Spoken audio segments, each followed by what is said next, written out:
একটা প্রশ্ন করি, তুমি কি কখনো লক্ষ্য করেছ 3 ঘন্টা মোবাইল চালালে ক্লান্তি আসে না, কিন্তু 30 মিনিট পড়লেই মাথা ব্যথা শুরু হয়?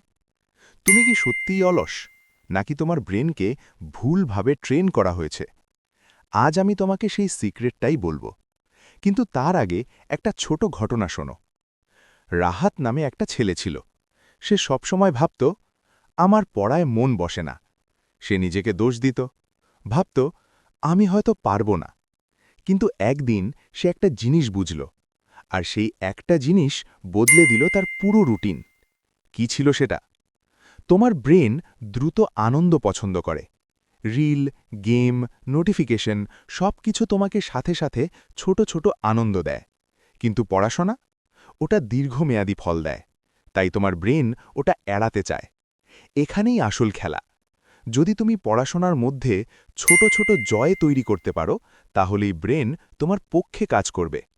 এখন মন দিয়ে শোনো। তুমি 3 ঘন্টা পড়বে না, তুমি শুধু 25 মিনিট পড়বে। তারপর 5 মিনিট বিরতি। এই 25 মিনিটে শুধু একটা ছোট্ট টার্গেট, একটা টপিক, একটা চ্যাপ্টার না, একটা অংশ।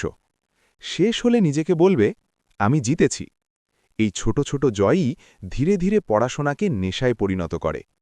কিন্তু এখানেই শেষ না। যদি তুমি এই পরের কথাটা না মানো, তাহলে আগের সব কিছুই ব্যর্থ হবে। পড়তে বসার আগে ফোন সাইলেন্ট করে টেবিল থেকে সরিয়ে রাখো। শুধু সাইলেন্ট না, চোখের আড়ালে রাখো।